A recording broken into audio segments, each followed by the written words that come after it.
Hey YouTube, this is a little different video than I normally do. I'm deciding to review some gear this time, just as most YouTube channels do from time to time, I guess.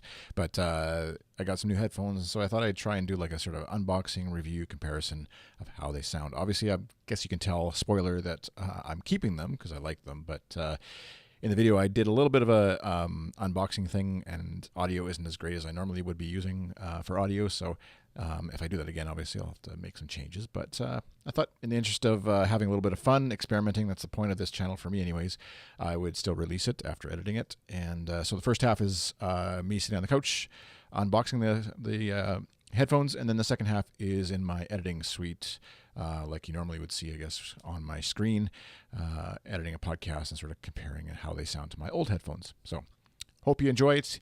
And thanks for watching. So I got some new gear today, and it's not the most exciting gear. It's not like a microphone or something like that, but some new headphones. My old headphones are in much need of repair and or replacement, so decided to use some birthday money and other stuff to pick up some new headphones. So it's the Audio Technica M50x. I think the X is just for the blue-black coloring. So let's see what it looks like.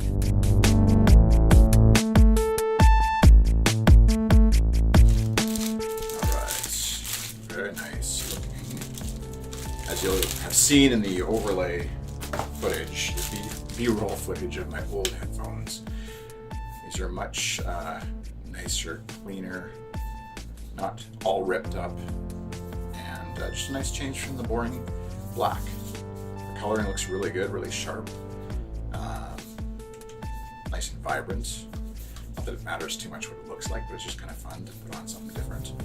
One of the perks of this headphones, as opposed to my old ones actually, is that it has a detachable headphone jack. So you can plug, if the cord or the cable gets wrecked in some way, I can just use a new one. It also gives you the option to have, they sell it's about an $80 Bluetooth adapter for these that you can just like mount right on the earpiece, and that gives you basically cordless Bluetooth capabilities off the headphones. I didn't pick up that adapter now because I'm not sure how much I would use it, but we'll see. Also in the box are instructions and a fancy faux leather carrying case. That's kind of nice. They do fold up.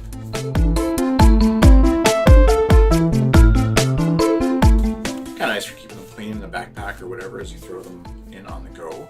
Again, these usually stay with my recording setup here with my iMac at home, but occasionally when we travel, it's nice to have some noise canceling headphones along. Also in the box, a bunch of cables. Very nice. Always use more cables, right? So we've got 1/8" jack cable, longer 1/8" jack cable. I guess one of these will be made for hooking up even longer. Actually, that's nice because right now I have to use an adapter off of my Scarlett Focusrite, and so this means I can leave like one of the cables, anyways, probably the shorter one, in my backpack, and leave this one at the desk, and not have to worry about forgetting or losing a cable. I did that once already. Plus a backup, I guess, a longer one. That's handy. Oh, these have a special locking mechanism, it looks like. I'm sure a normal headphone would work, a headphone cable would work, but that's nice to see that there's an actual special mechanism to lock them into place so that they're not going to pop out on you. There. Yeah, nice and snug. Or not so strong, I guess, that it's going to, it would probably break under pressure from a 8-year-old who's trying to grab your headphones off your head without you knowing it, as might happen in my life.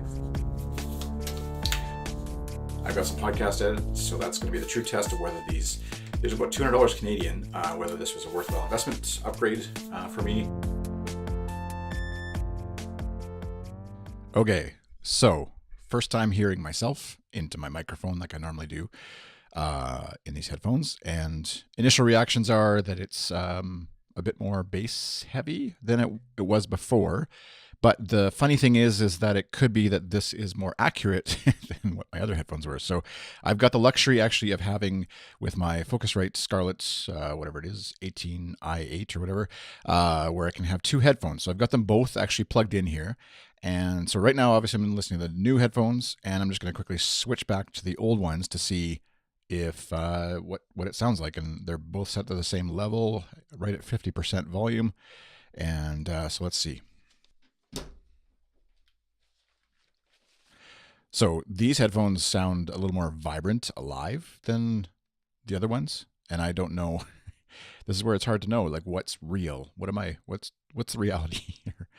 Because these sound and feel a little bit more reverby, a little bit more echoey, like not in a bad way. It sounds like more like what I think the room sounds like and what my mic sounds like when I hear it back. And I guess the true test would be recording myself. So I'm just going to set up a quick template. Where's Daily-ish Solo?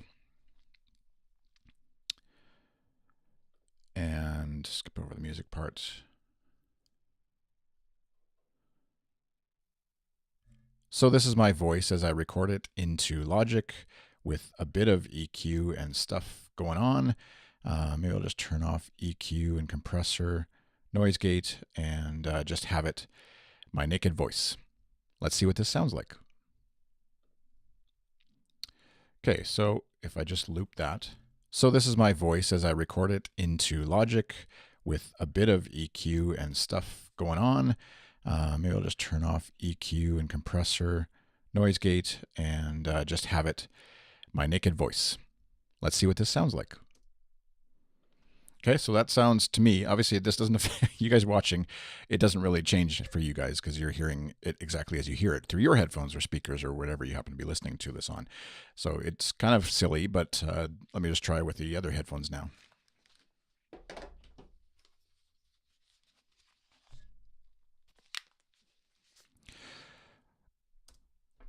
So this is my voice as I record it into Logic with a bit of EQ and stuff going on. Maybe I'll just turn off EQ and compressor, noise gate, and just have it my naked voice. Let's see what this sounds like.